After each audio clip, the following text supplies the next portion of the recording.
Our next speaker is the Chairman and Managing Director of Sunrise CSP India, Deepak Gadia sir, has more than 30 years of experience in solar concentrator technology.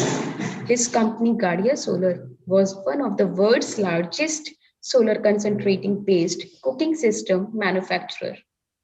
The company under his leadership installed more than 60 steam projects all over India, including the world's largest at Shirdi Temple and system of Tirupati Temple and in many hostels, colleges, universities, etc.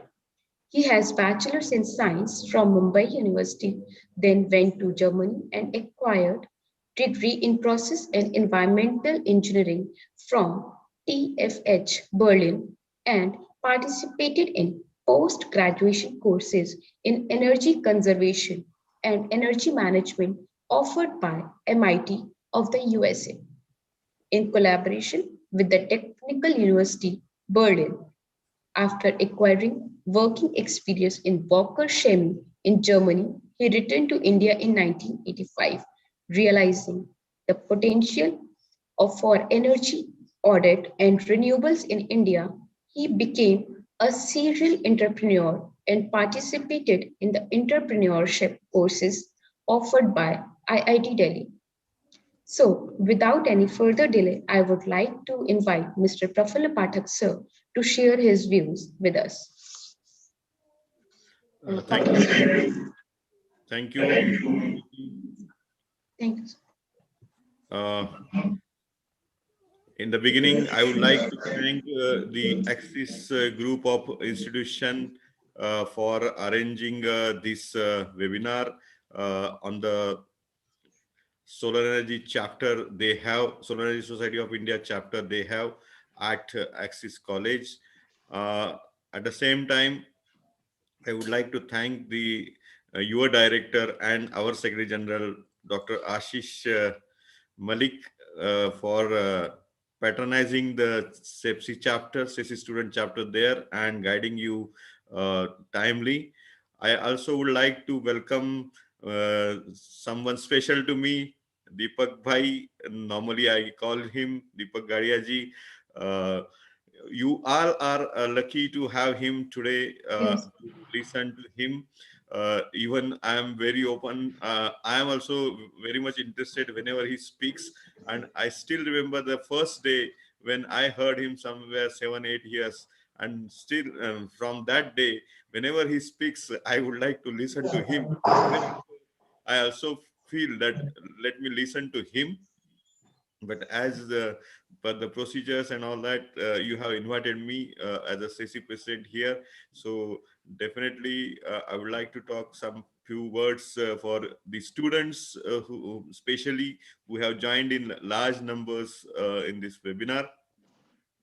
The last couple of years or last 1.5 year, uh, we have decided to go to the institutions in the universities and have a talk with the UG and PG level students who are there in their educational stream.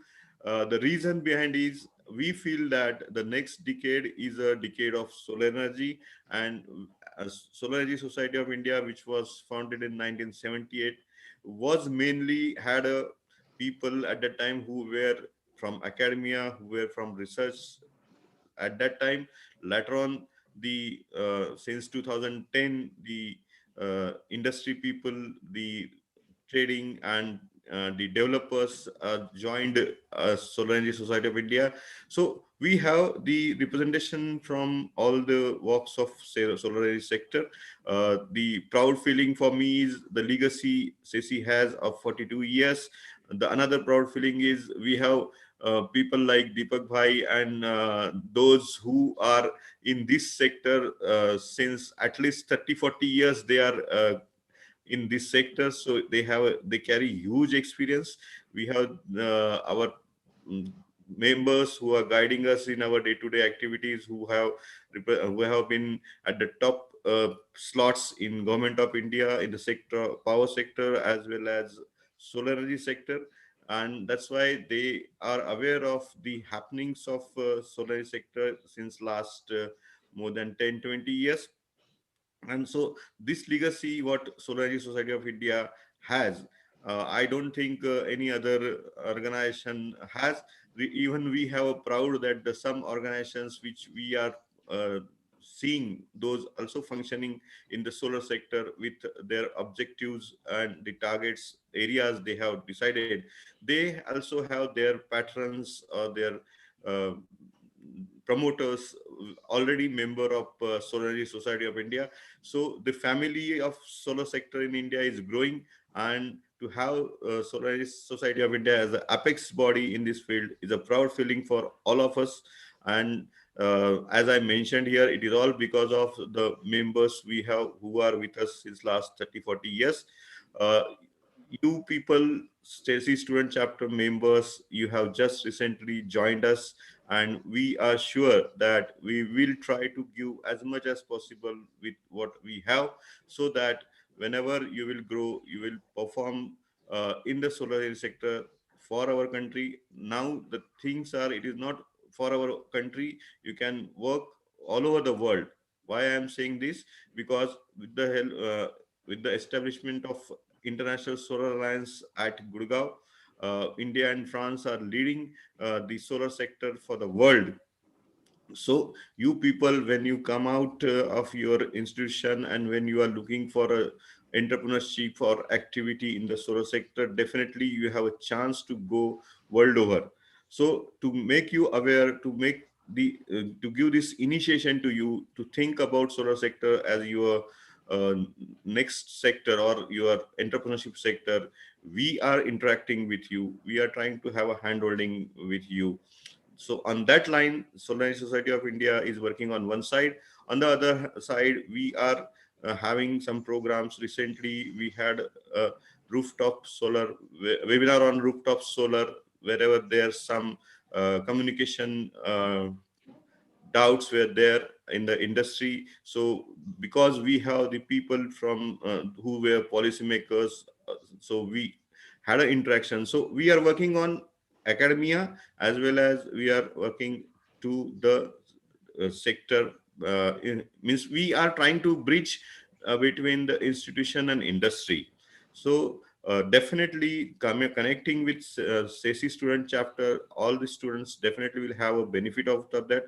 On this occasion, I also want to appeal to our other student chapters who are in other institutions, taking a clue from or taking the direction from the lead that Axis group of institution and its Solar Energy Society chapter. The other student chapters should also think of arranging such webinars on the different topics in the field of solar energy. There are many topics wherein you can talk, you can have a experienced speakers who will guide us or who will share you the information, the knowledge they have. So with that appeal, and as I mentioned in initial talks, that I am also eager to listen to Deepak Bhai. So you all are lucky to have him today. So on that background and at that appeal, uh, I would like to stop here. And whenever you feel you need me or Solar Energy Society of India or any of our faculties, please feel free to connect with us and have a advantage of whatever we have. Thank you very much. Thank you so much, sir, for your kind gesture. So, without any delay, now I would like to call Mr. Deepak Gadia, sir, for sharing his views with our attendees. Okay. Thank you, Prafulji. Thank you, Ashishji. Thank you, Harishankarji, and thank you, Preeti Singhji, and the whole team of Axis College and the whole SASI chapter, and also the student chapter for giving us the opportunity to come and share with you. I need to have your screen right to share my screen, please. Can I start share my screen? Can you give me the screen right? Yes, sir.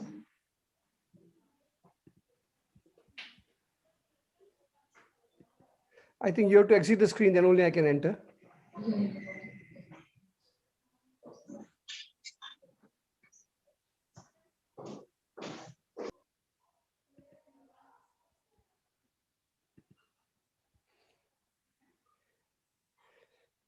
You have to exit the screen, your screen. You have to stop your screen sharing. Whoever is doing the screen sharing, they should stop screen sharing so that sir can start sharing the screen.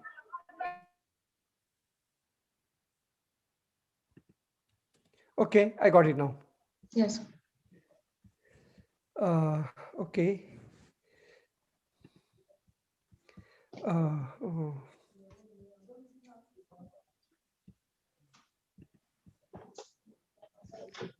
Okay, so friends, what I would like to do is I would like to share with you a very different technology. It's a technology which is not very often spoken about, because normally whenever we think of solar, we always think of a solar photovoltaic system, which is at present like spreading very fast. So whenever people talk of solar, now people think of that photovoltaic power plant. It could be rooftop or it could be ground mounted. But what I'm going to talk about is a technology called solar concentrator, and how it started in India and what is its future, because it's a very different technology than photovoltaic. It doesn't produce electricity, it produces heat. And it's unlike a flat plate collector, it works very different, because flat plate collector works on the technology of absorption of heat and creating hot water. But the flat plate collector had a limitation. It could give you only hot water of 60 degree for bathing, or 80 degree with some ETC and CPC for industrial application like process water, hot water, or feed water heating. But this is a technology which has emerged, and I was very fortunate to bring this technology in India. So I will walk you through how this technology evolved, and I will share with you the future of solar technology. So basically, the need for solar concentrator was discovered when we suddenly realized, both I and my wife, we had studied in Germany, and when we came back to India and we wanted to do something for our country, and we were invited by Rajiv Gandhi, and then suddenly we realized that the biggest challenge of our country was cooking. You will be surprised that at that time, that is in 1985, when I came back, 50% of the world population used to cook on open fire. And about 3.2 million women and children die every year because of smoke in the kitchen. And unfortunately, even as we speak today in 2021, as a matter of fact, February, even now 50% of the world population even now cooks on open fire, and the same number of people are dying because of smoke in the kitchen, what is called indoor pollution. So when we heard about this problem, we were very shocked and said, why can't we do something about it? Can we not find a solution? Because of simple solution for cooking, we can actually make such a large impact.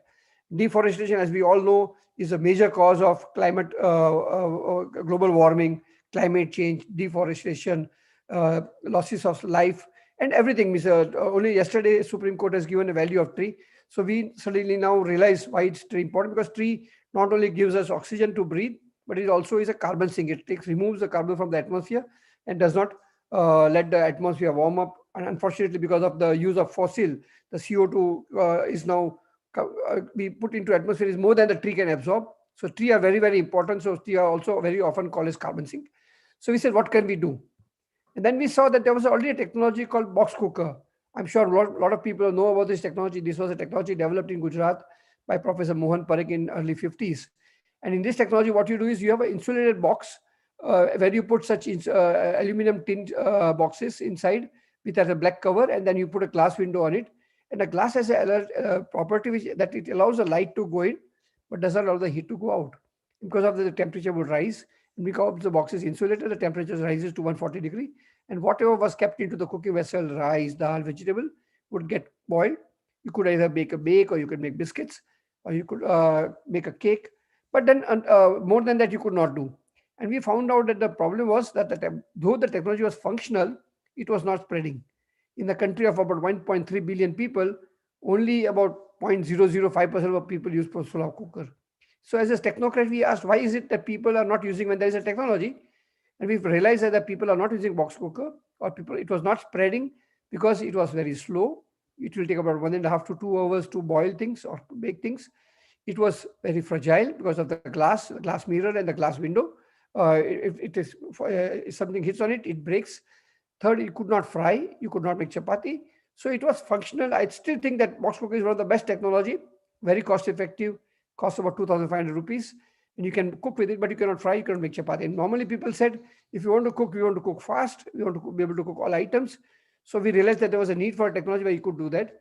And we, as I said, we already knew that the technology of absorbing light had a limitation. You can only create a temperature of about 140 degrees centigrade.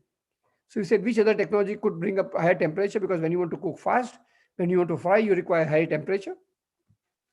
And so we were very fortunate that we had a friend in Germany called Dr. Dieter Seifert, and he had a technology called SK14, that is Seifert Kocher 14. 14 stands for 1.4 meter dia.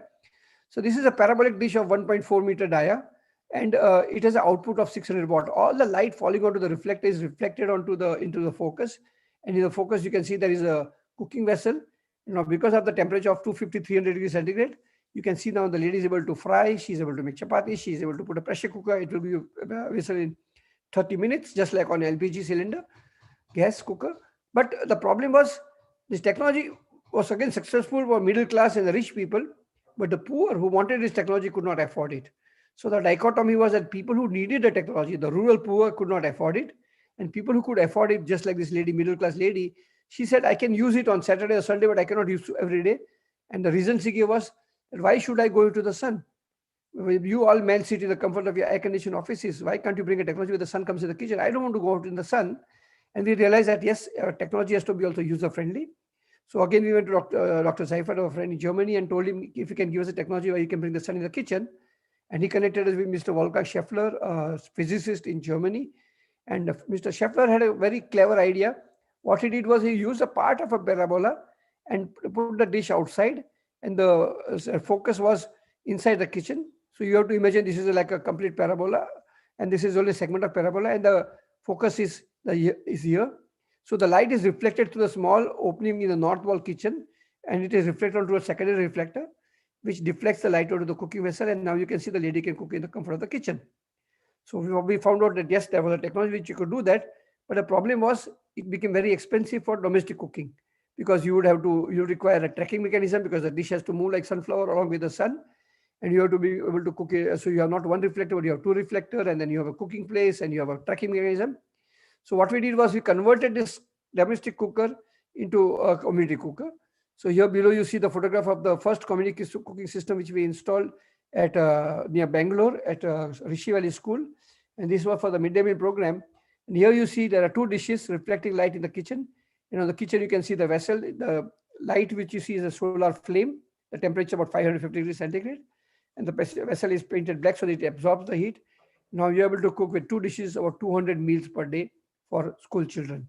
So this is how the solar cooking technology moved from box cooker to parabolic dish, from domestic cooker to community cooking system. Then we suddenly received an inquiry from Brahma Kumari, who wanted to have a cooking system for 1,200 people. And it was not possible for us to bring the technology where you can bring the light in the kitchen with 12 dishes, because as I said, with one dish you can cook for 100 people, 100 children. But then you would require 12 dishes, you require 12 cooking vessels, you require minimum 6 cooks, because a cook can take care of 2 solar kitchen. So they said, no, it's not possible. And we also don't have a wall facing north through which you can bring the light. And the idea came, why do we want to bring light in the kitchen? Ultimately, when we cook, we are cooking with the heat with the heat and not with the light. So for the first time in the world, along with a German company called HTT in Germany, in which I was working before I came to India, we developed a technology where we put the Scheffler dishes. So here you see there are 2 Scheffler dishes. One is what we call a standing dish. One is the sleeping dish. And both these dishes are reflecting light onto the tank in the middle. It is called receiver, which is a heat exchanger. And above is a steam header pipe. And the light falling onto the water tank temperature is very high. It goes up to 550 degrees centigrade. And because of that, the water starts boiling. And then the boiled water converts to steam. And then the steam is then piped into the kitchen. So on the right-hand side, you can see the steam generated by the solar system on the left is piped from the terrace into the kitchen below. And then the steam is injected into the cooking vessel. You can either inject the steam directly into the cooking vessel and cook, or you can have a double jacketed vessel where you can cook with the heat into the outside jacket. So this is how the world's first solar steam cooking system was installed at Brahma Kumari. The system was very successful. The success led to Brahma Kumari going for another system for 20,000 meals per day, where we transferred the technology to them and they manufactured themselves. And then it became so popular and so successful that we started receiving inquiries, and we received inquiry from Sri Chandrababu Naidu, who was the Chief Minister of Andhra Pradesh, that he wanted us to install a system at Tirupati temple. So we installed a system at Tirupati temple, which cooked 30,000 meals per day. And then we were approached by Shirdi temple, which is now also having our system. And this is the world's largest solar steam cooking system, which was installed in 2009, which cooks 50,000 meals per day. So as you can see, we started with domestic cooking, went to community cooking, and went to now this is institutional cooking, where we can cook for thousands of people. So friends, what I wanted to share with you was that there is a huge possibility to use solar concentrator technology in India, not just for cooking, but also for other applications, which I will talk to you about. So this was the world's largest cooking system. Based on that, we received an inquiry from Indian Army. And then when we installed the system there, we were shocked to see the kitchen which Indian Army was using. So here you see on the left, the kitchen for the Indian Army in Leh, Ladakh, where they are cooking with kerosene fired bhatti. Now you can see all the problem associated with cooking with coal or wood or charcoal or sawdust and any biomass, where you create a lot of fume, you create a lot of noxious gases like carbon monoxide, H2S and all. And no wonder 3.2 million women and children die because of smoke in the kitchen. The same kitchen of the Indian Army, as you see on the right, is now with solar. The solar system is sitting outside the kitchen, and the steam is piped into the kitchen, into the cooking vessel. Now we are able to cook for 500 Indian Army Jawans for the army in Ladakh. So this was the first system. This is the world's highest solar steam cooking system, installed at 10,000 feet, about 3,300 meters. And the system is working even in minus 15 degrees centigrade. Very often people ask me, how is it possible? Because if it's so cold, the system will not work. And this is actually a wrong belief. A solar system works on irradiation. It has nothing to do with ambient temperature. So even if the temperature is minus 15 degree, if the sunlight is good, and in winter and in mountains, the sunlight is very good because there is no smoke, there is no cloud. So the skies are very clear. You're able to cook even in minus temperatures. And on the right, you see this, my engineer in the red shirt, with a cap. What you see is a boiler. So whenever you want to cook for a large community, large institutions, you also have to make sure that your system is cooking even when the sun is not there. So this is how we created a system with a backup system, so that even when the sun is not there, you can continue cooking. Then we started facing the problem where people said, it's great. With steam now we're able to boil rice, we're able to boil vegetable, we can boil milk, we can make tea, but we cannot fry, we cannot make chapati, because with steam you have a temperature limit of 110 degrees, 180 degrees centigrade, which is 10 bar pressure. Because if you want to go above it, then you have to go for a lot of safety. It comes under IBR. Even this comes under IBR. And this is where for the first time we developed a technology where we are not cooking with steam, but we are cooking with thermic fluid or hot oil. So this was installed at Munisio Ashram, is the NGO where I live and work now. So what we did was, the system is the same, but we removed the header, we changed the heat exchanger, the receiver. We call it a honeycomb receiver. And now the light is falling out of the receiver, and we are passing oil through the tank. So the oil gets heated, and the oil gets heated to 210 degrees centigrade. And that hot oil goes into this cooking vessel, which are jacketed. And the hot oil circulates into the outside jacket. And now you can cook rice, dal, and vegetable with the heat coming from the oil. Oil is not burning at all. It is just a heat transfer media. It gives the heat away, and it again goes back to solar to get heated. And during the time when it is not being used, the oil can be stored, and you can draw it at night for cooking. And on the right, you see we made a tawa or a frying pan, where the hot oil is circulated below through the pipe circuit attached to the tawa. And now one can make chapati and fry onto this tawa. So what we started with steam direct cooking. We started with cooking in the comfort of the kitchen. Then we went to steam cooking, and then we went into thermal cooking, where now we can also fry, we can make chapati, and we can also cook at night when the sun is not there. So this is how the technology evolves. So one has to always keep in mind that most of you all are engineers who are studying there, and I'm very glad that Access College has decided to introduce you to this new technology, which I will show you has a great future. So basically, when we came back to India and when we became a successful company, our company, Ghadia Solar, went on to become the world's biggest company, and we supplied system to Shirdi, Tirupati, Brahmakumari, Sri Ravi Shankar, Indian Army, colleges, jails, hospitals. But then we were not happy, because we had come to help the poor. and the poor could not afford our technology, and only the rich, the army or the colleges or temples were buying our system. So we decided, how can we use this technology to help the poor? And then we started asking ourselves, who is poor? And we were shocked to understand that the poor in the world are the farmers. And we could not understand, how can a farmer be poor? A man who grows food, how can he go hungry? And no wonder, now you see, you're listening about this whole farmers protest. A farmer is, though, the person who takes all the risk. He tills the land, he deals with the disease, he has to deal with the weather. He works 24/7, and then it's still taking all the risk, but the money is not made by him, but the money is made by the middleman. So we said, okay, how can we help the farmer? Why is farmer poor? And we found out a farmer is poor because he produces perishable product. So he grows vegetables. If he doesn't sell it in 1 or 2 days, he has to throw it away. So we said, how can we help the farmer from converting his product from perishable to non-perishable? And here you see the solar system of food processing, where it's the same solar cooking system where the light is falling onto the cooking vessel. But instead of cooking, what we are doing is we are frying potato chips. So if a farmer sells potatoes, he gets only 20 rupees per kilogram. But if he converts that into potato chips, he gets about 200 to 400 rupees per kilogram.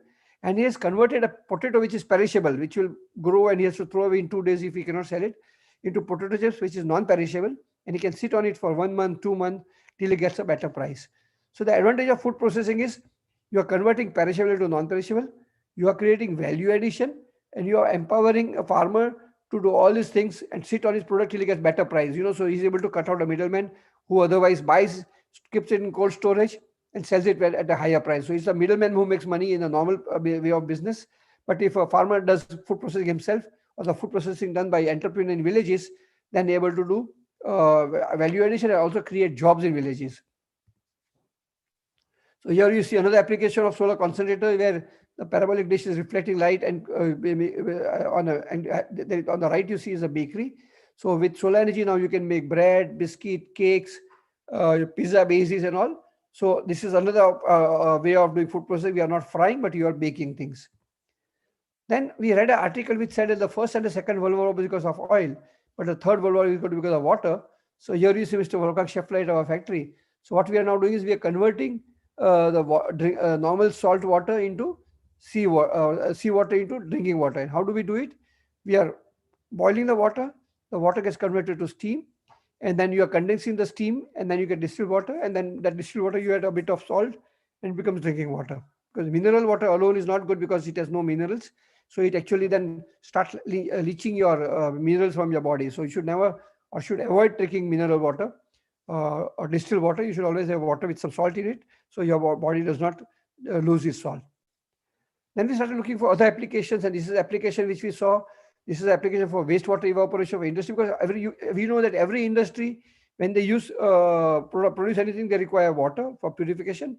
And here you see a lot of wastewater. So normally when you pass through the outside factory, there are huge ponds where the industry put the water and let the sun evaporate the water. But now they are running out of space. Government does not allow them to have such large wastewater pond because they are afraid that the water is going into the groundwater and destroying the groundwater. So we said, can we not put our solar concentrator and increase the rate of evaporation? So you can decrease the size of wastewater evaporation pond, increase the speed, and because of that, bring more value to it. So wastewater evaporation is another very big application which there is a need. Then also, whenever there is an industry, there is also a lot of sludge, waste which comes out of the industry, which is wet. And then normally what industry does is they take the sludge and then bring it with the dumper and then take it to the landfill. But then they have to pay for the sludge which is transported to the landfill because they charge you per kilogram.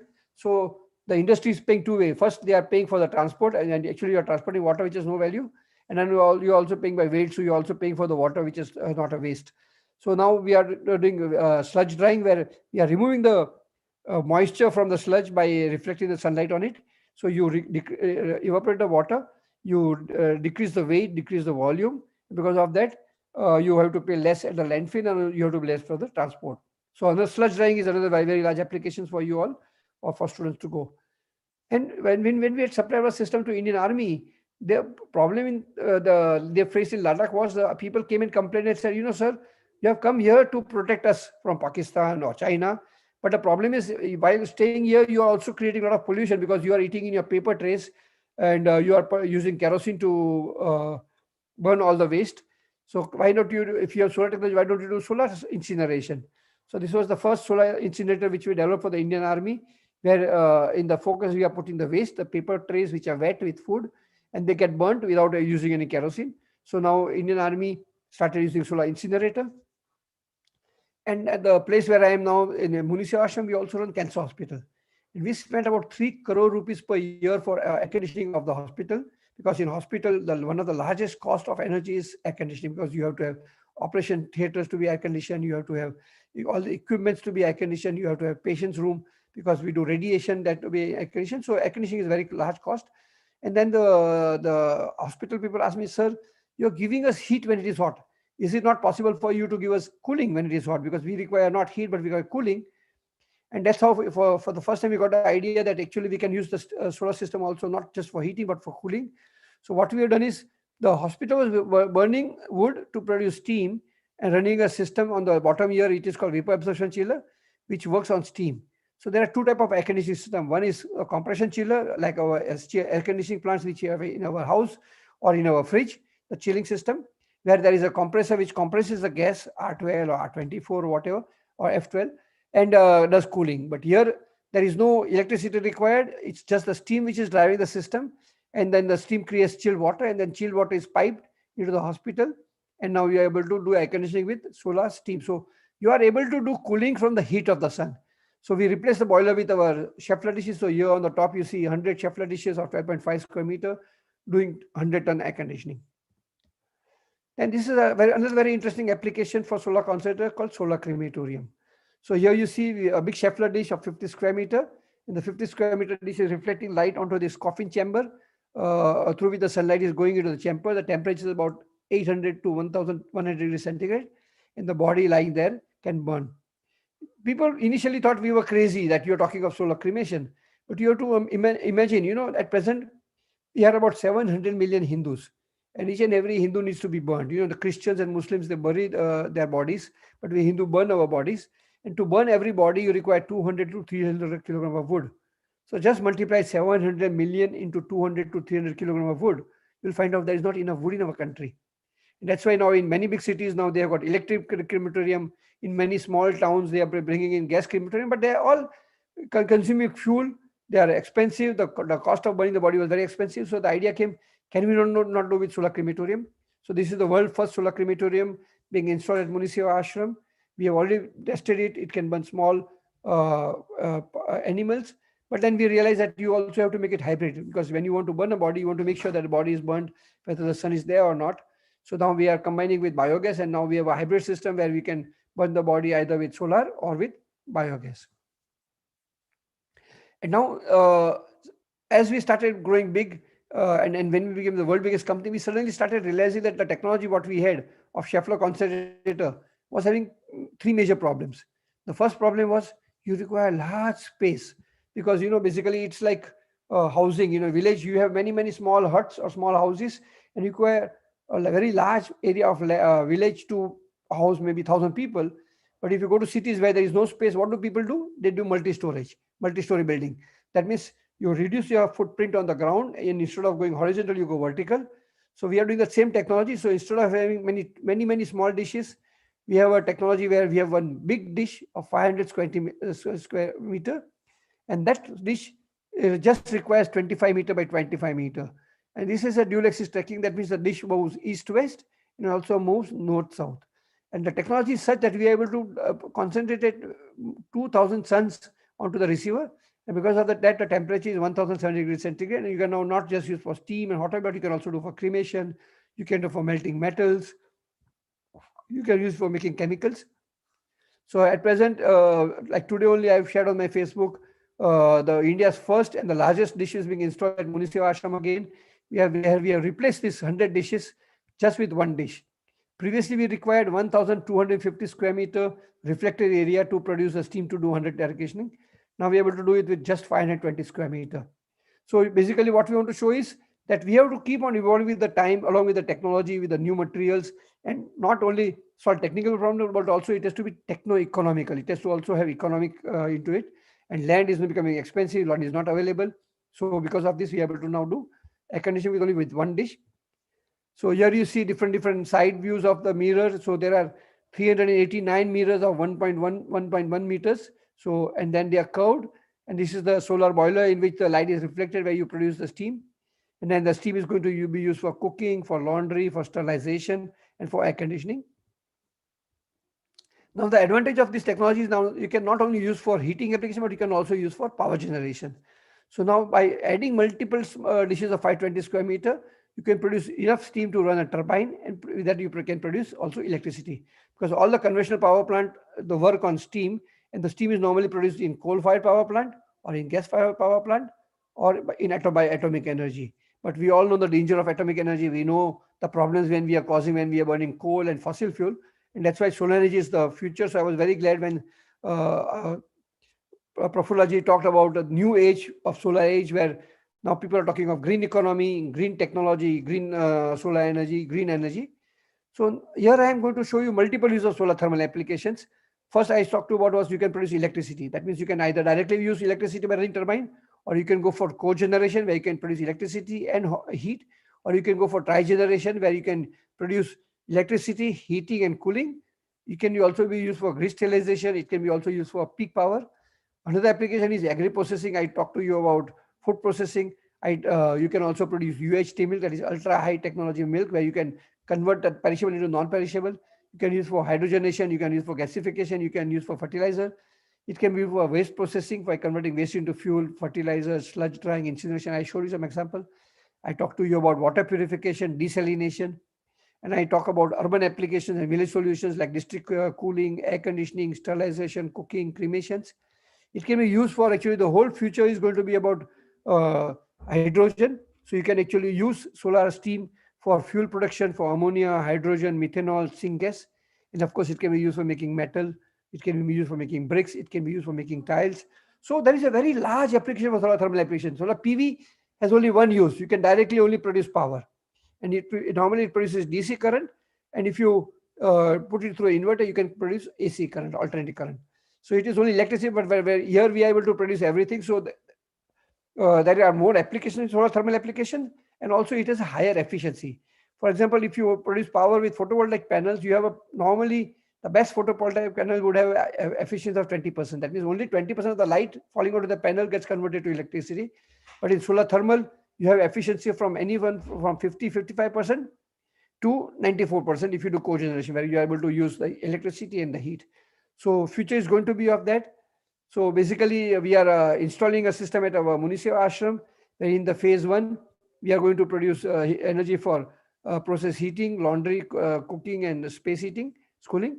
In the next phase, we will be producing high pressure steam. The steam will be used for running turbine, and the low pressure steam coming out of the turbine will be used for a heating application. So that's what is called cogeneration. And this is a future. Dr. Abdul Kalam had visited us, our Muniseva ashram, and he said, you know what, Deepak, you have shown that all this is possible, but the thing is, I want this technology to go to each and every village in India, because as you know, 70% of the population of a country lives in villages. So how can we bring this technology to village? And that can go to villages by a model called boot model. Just like now, when government has no money, they give roads, highways, airports on boot basis, where an investor comes and puts up the plant, operates the plant, and people pay for the technology, or they pay for the energy as they use. It's called pay as you use model. So with that technology, we are hopeful that we will be able to take this technology to the last mile, to each and every part of villages. And I'm very excited that SESI has also started this chapters at university, because in the end, the goal of SESI is to create entrepreneurs, to create engineers, to show them opportunities. And Prafulji has been a visionary. He started this long back. At that time, I'm sure people used to call him crazy, talking of something which was not viable, very far off thing, or a hobby. But he has been proven right. Now, Indian government has taken this program. Indian government, as you may be knowing, has a very ambitious plan to go 100 gigawatt by 2022 and 450 gigawatt. That means 450,000 megawatt power is going to come from renewable energy.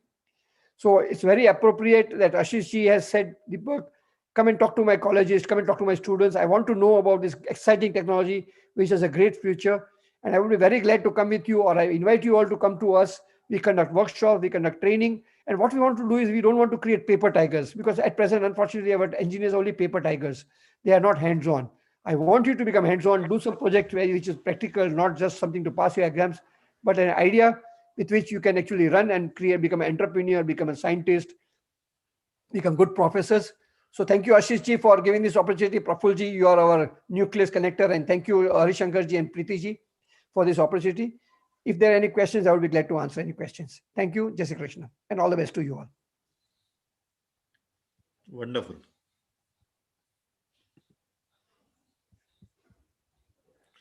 Preeti, your mic is to be unmuted. Sorry, sir. I would like to take this opportunity to thank you for the wonderful presentation you gave. Your many years of research and in-depth understanding of the evolution of the solar concentrator technology was very evident in the presentation. It was very insightful and inspiring. Uh,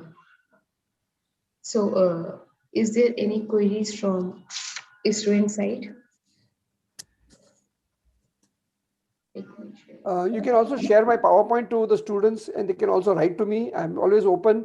We welcome students to come with us. Prafula ji has been to us, visited our ashram, and I'm again very glad that what Prafula ji has shown is that you see the Prafula comes from P, and I call it the 4P that one needs to be successful in life.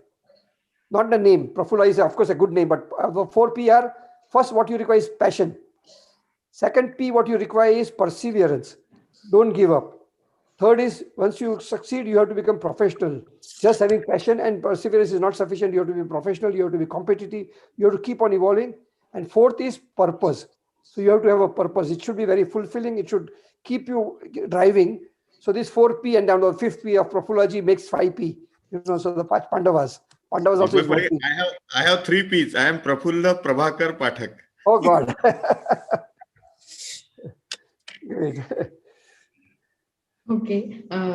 Thank you so much, sir, for your precious time. Now, I would like to invite our director, sir, Dr. Ashish Malik, to share his views for today's seminar.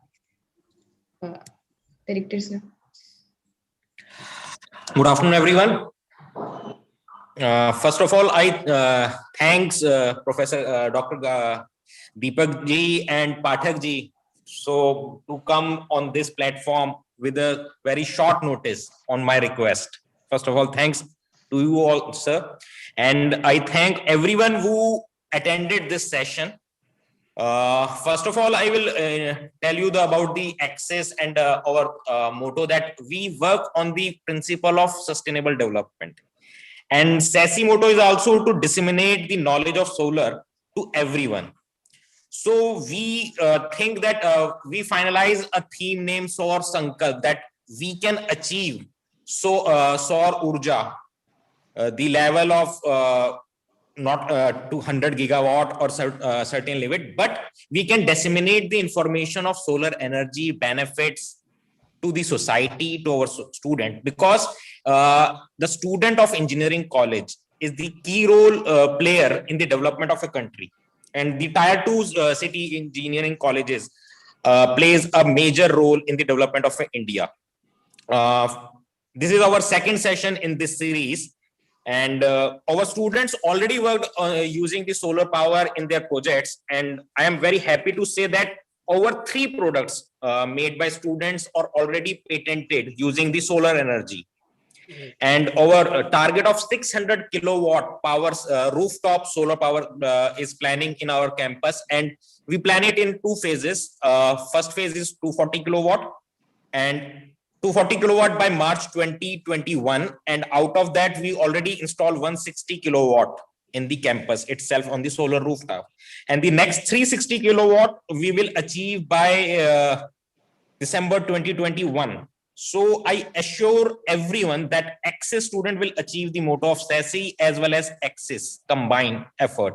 So I again thanks everyone for attending this session, and we will again meet you next month with a new speaker and a new topic for the sustainable development and solar energy. Thanks. Thank you, everyone. Jai Shri Krishna, all the best. Thank you so much. I wish every student should go to Muniseva Ashram and meet Deepak Bhai there, because that is the location where you get inspired. Yeah, actually, let me clarify, because whenever people heard of ashram, they think there must be some guru sitting there and converting people into this thing. This is an ashram where it's an NGO. There is no guru. So our guru mantra is seva, service, not service of human beings, but service of environment. So we are at mecca of technology. So as I shown in my slide, we do solar cooking. We have a school running totally on solar. We have biogas plant. We were the first in India to develop biogas technology for bio CNG. We have solar crematorium, we have solar air conditioning. When you come here, you'll be able to see all this technology, what I talked about, not only on slide, but in person. And whenever you see a technology, when you touch it, suddenly you realize it's not as complex as it looks. Because whenever you think of things from far, everything is very difficult. So please come and visit, get rid of your fear, become hands-on, and become social entrepreneur. Because basically, my emphasis is money is not bad. But it's important that money, what you earn, is ethical, and it's also used not just for you, but for the society.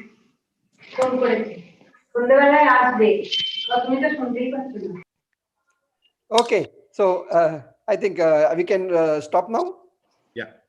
Okay, thank you everyone. Jai Shri Krishna. So much. Thank you, sir. Thank you. Thank you all. Thank you all.